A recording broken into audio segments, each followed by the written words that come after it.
We're driven by the search for better. But when it comes to hiring, the best way to search for a candidate isn't to search at all. Don't search, match with Indeed. Indeed is your matching and hiring platform with over 350 million global monthly visitors, according to Indeed data, and a matching engine that helps you find quality candidates fast. Ditch the busy work. Use Indeed for scheduling, screening, and messaging so you can connect with candidates faster. Leveraging over 140 million qualifications and preferences every day, Indeed's matching engine is constantly learning from your preferences, so the more you use Indeed, the better it gets. Join more than 3.5 million businesses worldwide that use Indeed to hire great talent fast. And listeners of this show will get a $75 sponsored job credit to get your jobs more visibility at Indeed.com/Blue Wire. Just go to Indeed.com/Blue Wire right now and support our show by saying that you heard about Indeed on this podcast. That's Indeed.com/Blue Wire. Terms and conditions apply. Need to hire? You need Indeed.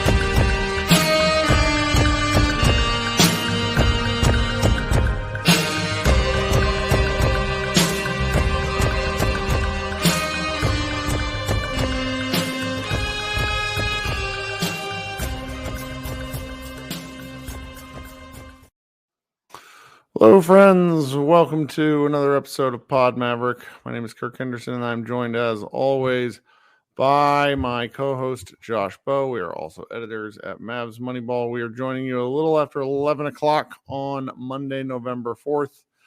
The Dallas Mavericks are now 1-2 in their homestand, and they are 4-3 on the year, having just lost to the Indiana Pacers 134-127. Josh, how are you? Doing okay. If they were going to make us stay up late for seemingly no reason, I know there was a reason, but I don't like. I don't know why they had to stagger. They can still have all the teams play tonight. I promise. This is the only time I complain about it. They can still have all the teams play tonight. I don't care. But I don't know why they had to stagger the starts. I know they want to do their like NFL red zone equivalent, but it's not the same. Yeah, 8:45 local tip in Dallas, 9:45 tip in Indianapolis. I'm sure, like I would guarantee, they probably lost more people than the eyeballs gained. But yeah, otherwise we stayed up for like this. Felt like watching Mavs Kings in 2003. Like this was, I mean, it was a fun game. I know Mavericks fans might be pretty pissed off about the result, but like aesthetically, it was a fun game, and the Mavericks. It was also the exact same game the Mavericks and Pacers have played like 5 times in a row. Oh, I mean, the Mavericks let the Pacers jump out to a 15-2 lead to start the game. You start out like that, it's difficult to recover. The Mavericks did so, tying the game multiple times. Feel as if they took a couple of brief leads. Yeah, they had a 2-point lead at one point that they held, that they handed back pretty quickly. I mean, there's a Pacers writer. Her name's Caitlin Cooper. I don't know her, but she made a tweet during the game that essentially said the Mavericks aren't making adjustments to anything the Pacers are doing. And yep. And on one hand, yeah, let's, we can kick the shit out of Jason Kidd about this, and we can. Certainly there's, obviously there's adjustments, but like, I'm gonna be honest, I don't know what are they supposed to do? Like, other than don't get beat by one dribble into the paint, that's not a coaching, like Jason Kidd. That's not a coaching thing at all. Jason Kidd could be reincarnated by Red Auerbach. That's not going to make guys not get beat off one dribble move and get into the paint. So When I say adjustments, I think I must mean like what the Mavericks players themselves were doing, and like what you're talking about gets at the heart of it. I mean, you wind it back and whatever. Like I don't want to shoot my mouth off, but I'm gonna shoot my mouth off. If Derek Lively hurt himself doing something stupid during warmups, bro, I hope he didn't. Like, but a sprained shoulder, like shoulder stuff is nothing to mess with. Shoulders get injured and they don't really recover. They just kind of it's like the Mel Gibson from Lethal Weapon thing where he kept popping his shoulder. You might not be old enough for that reference, but it's. I've watched Lethal Weapon. Come on now, I'm not 20 years old. You start off in that hole, and then you add on the layer of Jason Kidd talking in the pregame about how. What did he do this game or the game before? We talked about how Gafford took some responsibility for the Mavericks' slow starts. Was that before this game? Okay, and because Gafford talked about it post game after the Orlando game, and then the Mavericks started slow again because Gafford started, and the Mavericks get down 15-2. This is not a game for Gafford. Okay, Miles Turner is designed in a lab to make Gafford look silly. To be fair, is it a game for Lively? Maybe not. No, and I actually thought the PJ at 5 adjustment was actually a lot of fun because look, if you're going to get killed, if you're going to die by something, dying by what's their center? I'm sorry, I'm just brain dead. Turner shooting, basically if his shot was going off the screen, it was so high, like these 15 to 17 footers. So be it. Like if that's going to happen, that's going to happen. Turner has killed the Mavericks the last several times that they've played. Euless Trinity alum, baby. That's how we do it, right? And it was just, you're watching that and you're like, okay, fine. Something's going to give at some point. Defensively, like the Pacers press you. The Pacers break you. But once again, we saw the Mavericks get beat on a lot of like leak out, cheap, easy buckets. That it doesn't matter who the fucking personnel is. It doesn't matter who the coach is. It doesn't matter if it's 2002 or 2024. The Mavericks are garbage in transition. I can't remember a good Dallas Mavericks transition defensive team. Has there ever been one? I think they were okay at it after the trade deadline last season. Year? But, okay. Yeah, but to be fair, they were not good at it before the All-Star break last season. So that might have been a wash, but I know what you're talking about. It's tough. The Pacers might be the hardest team in the league to play on the second night of a back-to-back. Not trying to like make excuses, but like they are. You do not want to play them on the second night of back-to-back with the way they play. Mm-hmm. But then to take a larger step back view, it's kind of funny because we think about Indiana and we think about Boston, which are the two teams that are the kryptonite to this Mavericks new defensive identity that we've seen since last season. Right. And tonight, you think about that as like pacing and threes and floor spacing. And the Mavericks made more threes tonight. They made more threes. Yeah. The Pacers shot 13 of 32 from 3, which is like good. That's 40%. But that's not like scolding lava hot, like tip your cap, like this is an unsustainable number, we were never going to win. Kirk, the Pacers made 27 shots in the restricted area. They were 27 of 31. They had 76 points in the paint. That's what the spacing and the shooting does. It's not necessarily they die by the actual three-pointers. They die trying to cover, and they can't get out, and they've got 5 guys spreading the floor, and they have no rim protection when their center is pulled away from the basket, or their center is not on the floor because he can't stay on the floor because he's getting pulled away from the basket. Right. PJ was admirable. 3 blocks, like, and 11 rebounds, like playing small ball 5. Like, I thought he did about as good a job as he could have done in this situation. But Turner is just so much bigger than him, both width and length wise, that it's just hard to sustain if he's not making shots on the other end, which he wasn't. His defense was incredible. He had some he was the best shot blocker on the team tonight by far. But it's just not enough. And with no Lively, and then, like I said, I don't know if Lively makes a difference because he got smoked in these matchups too last season. But the hope is, Lively is developed. The hope is Lively develops into a big man that can stay on the floor in these kind of matchups because he has the tools to do it. Gafford is kind of who he is. Like he's just not going to change. So that was tough, Lively getting hurt before the game even started. But yeah, they could not keep anyone in front of them, and the floor spacing obviously helped with Indiana, and the shooting is a big reason for that. But yeah, this is just what happens with when you go up against a team like this and you play, three of your, Luka, Kyrie, and Clay. Kyrie 40 minutes, Luka 42 minutes, Clay 34 minutes. If that's your three highest minute total guys going against a team like Indiana, I don't know what the answer is to stop them from scoring 130 points. The answer might be you don't play those three that many minutes, but those are your three of your best players. So it's just kind of how the team's built. And I mean, you got to do, and you're kind of beating around it, but the fourth quarter, fourth quarter, we just got to talk about it. Yeah. Look, guys, I understand Luka had 34 points, 7 rebounds, 15 assists. He only had 2 turnovers. Really, nice floor game. Still shot the ball like ass. 9 of 24 is not good enough. A number of missed shots in the restricted area again, but you can live with that if he is committed to playing defense.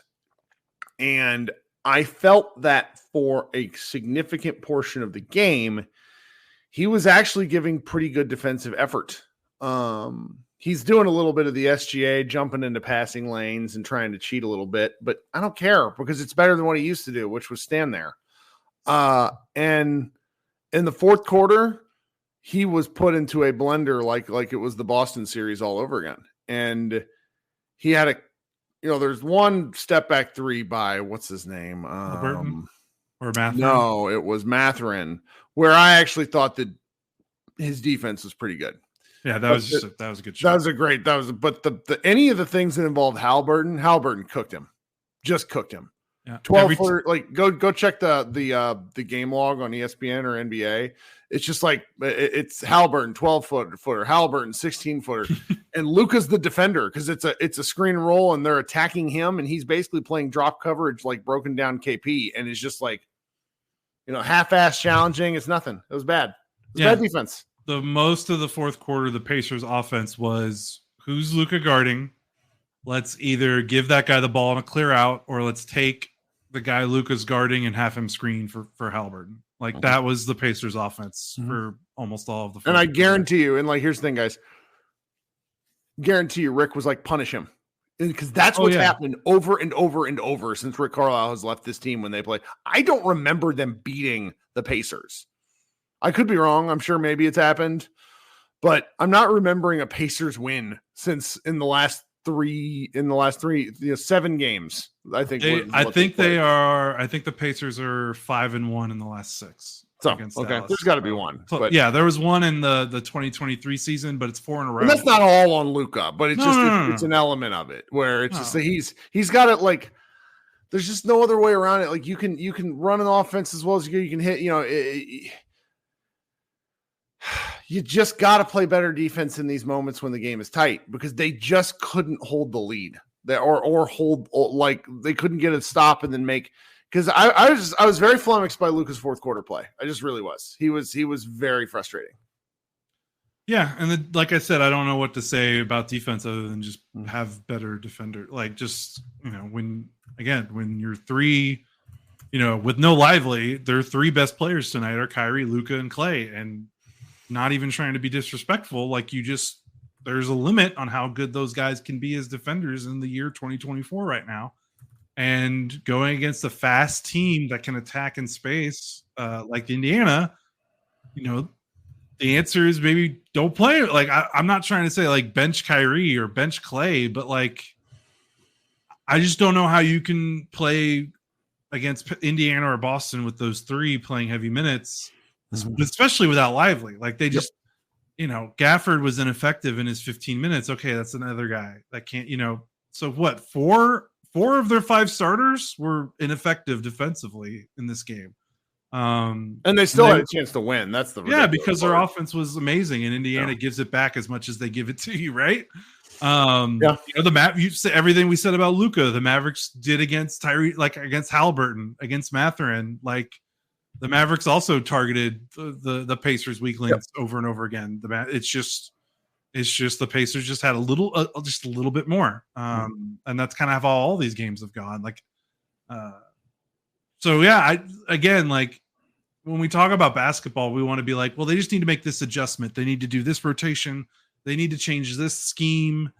Like scheme wise, I don't know. Like maybe you put PJ Washington on Miles Turner more, and you switch those screens more. You try to keep Gafford maybe closer to the rim. But Gafford was not helpful that game.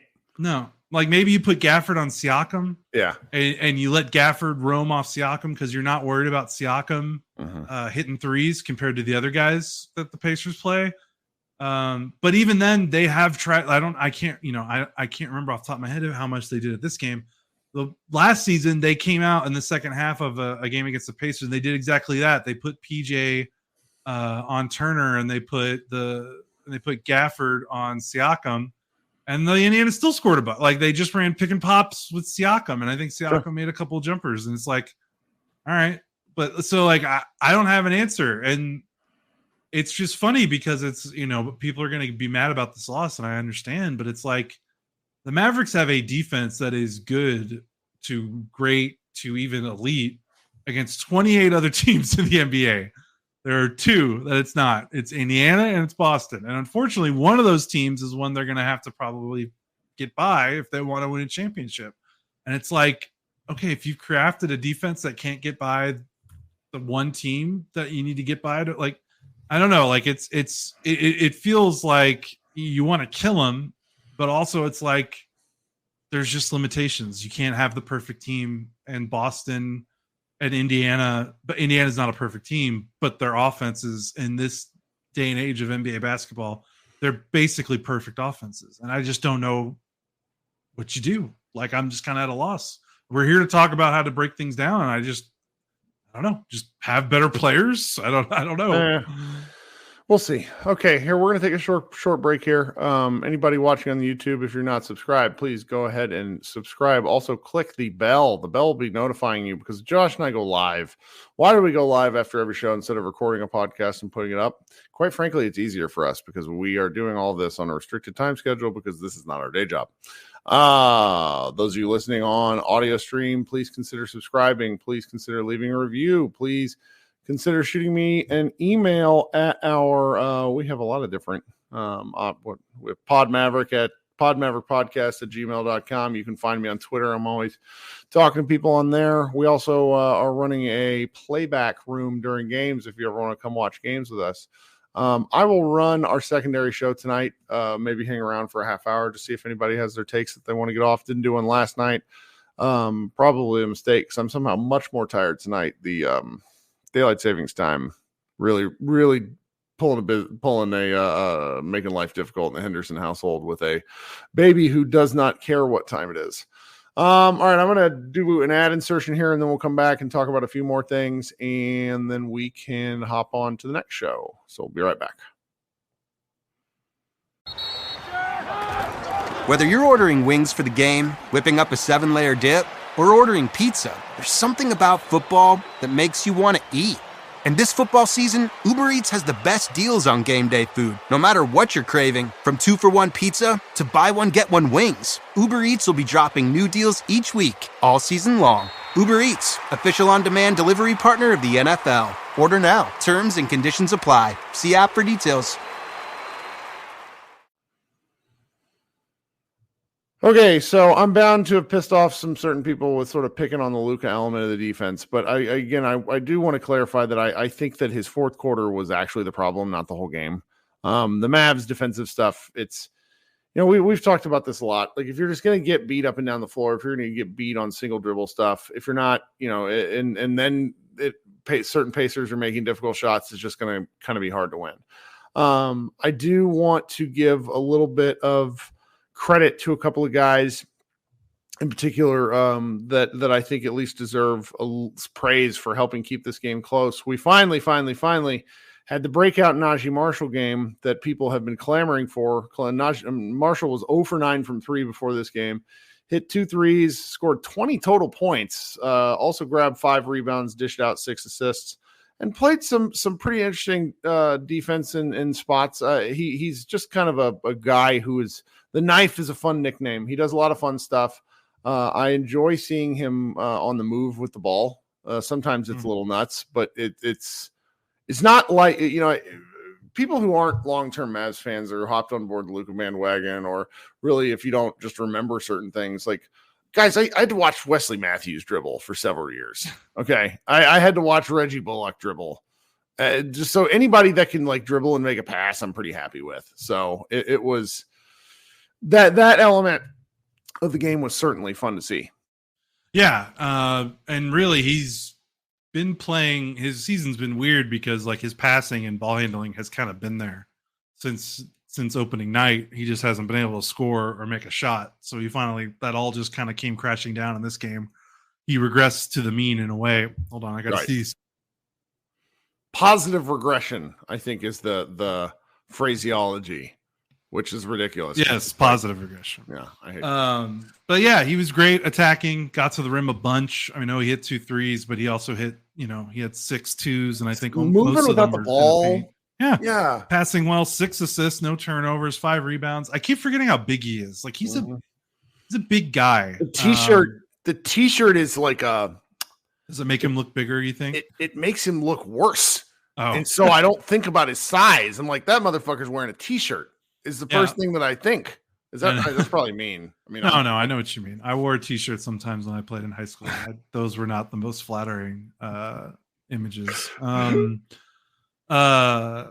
yeah, like the small ball line, like they busted that out again. That was probably the closest they looked to being competitive with Najee and PJ.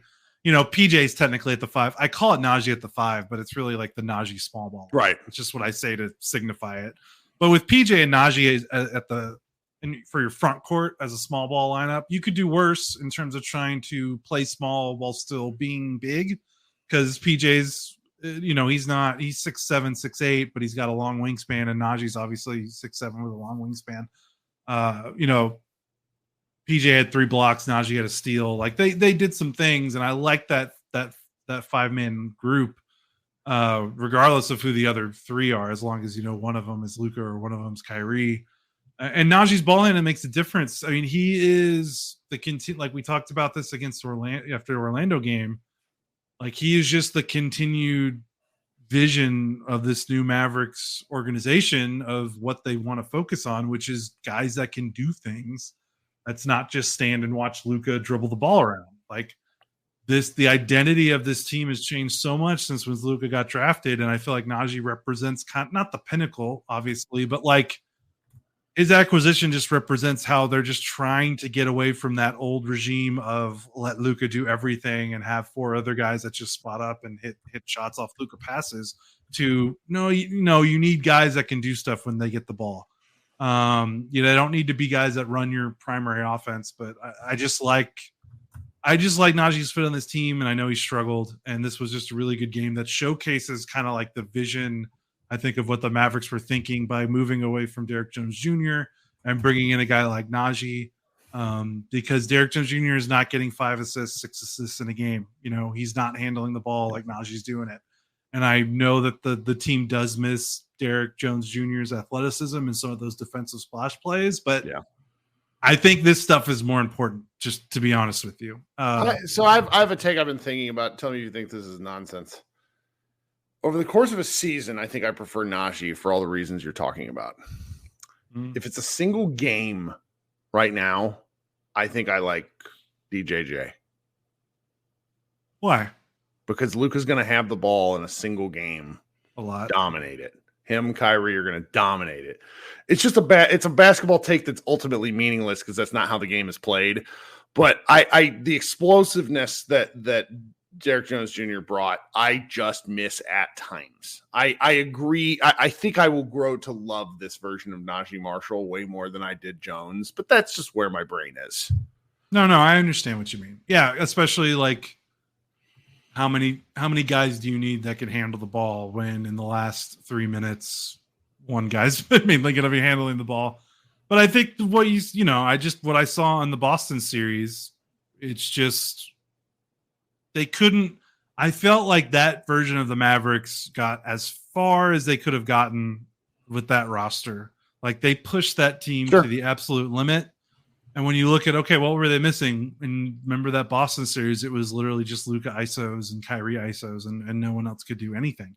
So that's a response to that. And if they can get back to the finals against Boston, I would love to see this Najee small ball lineup against Boston. I would love to see it more throughout the season. I hope they keep experimenting with it because it really could be, I don't know if it's the missing piece, so to speak, because it's going to be interesting because it's like Lively and Gafford are very important. PJ is very important to this team.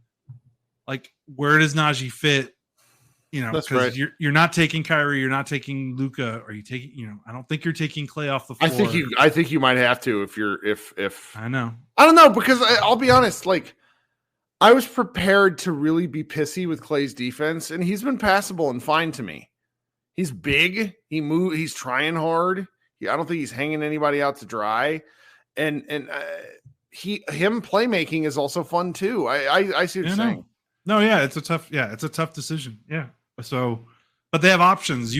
I think that's been your theme of this season, right? Yeah. They have seemingly more options than they've ever had. And of course it doesn't look like that in a game where they can't, stop the team from throwing the ball into the hoop seemingly every other possession. So it doesn't look like that tonight, but overall for the season, like this game doesn't concern me going forward because the only other team that plays like this is Boston.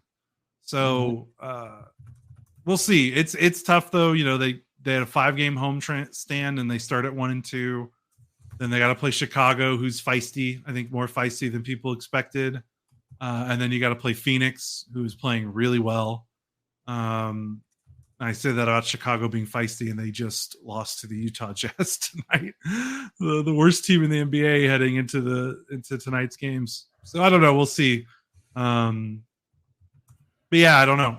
I think people probably want some fire and brimstone after this kind of loss, but I just don't know what to do unless you just feel like Kyrie grow 6 inches or Luka turn into Scottie Pippen. Like, I just don't know what the answer is. I mean, there are elements of tonight's game that it's like the PJ Washington thing is so interesting. We've got a fun commenter in our his name's Seeker down there in the comments who was just firing off some spicy takes related to PJ in the last game, or maybe it was 2 games ago. I can't remember, but PJ just does some weird, like, he'll have a great game, and then the plays that are bad almost stick out than the really solid stuff he does all game long. Like, he missed 2 bunnies at the rim. He was 2 of 8, 2 of 9, I think. On twos? No, 2 of, so okay. No, he was 3 of 6 on twos, actually. 3 of 6 on twos, which is fine, but it's like the 0 of 5 on threes. Like, nobody's near him for these 3-point shots. Like that. I think he airballed a wide open corner. He three. Did. He almost hit someone with it. And this is where I go to my this is where he needs LASIK. Yeah, because I'm just like, or put in some contacts, man, if he needs like that's what I do. Like it's look at his man. You look at his shooting. Rookie season 37% from 3. Second season 38. Then third season 36. Then 34. 32, traded to the Mavs, 31 last season with the Mavs. Now he's at 26. It keeps going down. His 3-point percentage has gone down every single season since his second year. And so he strikes me as a very he internalizes stuff. Okay. You can see it on his face. There are certain players who have no conscience and no, They just shake stuff off. PJ is a guy who I think really internalizes his mistakes because it's like you just see the look in his, like, he's got the big furrowed brow sometimes where he's like, fuck. And that tonight was just one of those where you feel for him. He's having an amazing defensive season. That's right. He really is. And Juicebox says PJ is guarding everyone. And it's like, honestly, that for how bad the rest of the Mavericks defenders are playing right now, you kind of need that. So I'm not picking on him to pick on him. It's just, and we're not saying he needs to be a 40% 3-point shooter. He has to be above 30. Fucking open. Yeah. Well, I wonder what he is this year. He's at 27% this year from 3. Is that with tonight's over 5? I don't think it is. It was before that. So let me be really bitchy about this. Yeah. So like I said, like with his defensive responsibility, asking him to also be a 40% 3-point shooter consistently is just probably unrealistic. But yeah, he's starting to veer towards like that Tony Allen territory where it's like, man, I don't know if your defense can be that good to outweigh not being guarded. 7 for 31. Okay, Seeker wants the Mavericks to go get Brandon Ingram, and I implore you. So you want 4 of your starters to not play defense? That's it. Yeah, that's like shout out to. What are we doing here? That'd be funny, actually. Just really go like 7 seconds or less. Only it would be 22 seconds or less because the Mavericks dribble the ball all the time. Just trying to win every game 140 to 138. I don't know. Sometimes in the regular season, I don't hate it because it's like we've seen 2 Mavericks games. I don't know. Maybe it's 3 Mavericks games out of the 7. That's only 2 where they've absolutely died on offense. And it's like, how could this team die on offense? I know. And we know the answer, but it's fine. All right. I don't really got anything else that I want to bitch about. I mean, I think largely it's just because I'm tired. I think I'd be more spicy if I wasn't exhausted. And also we have watched this game now 4 times. We're running out of things to say about Pacers Mavericks games, right? Mm-hmm. Like they are literally the exact same. Yeah, and that's just it just wouldn't shut. The no adjustments thing is funny because it's like the adjustment is like, guys, wake up. Right. Like that's right. Derek Lively, don't hurt your shoulder 2 hours before the game starts.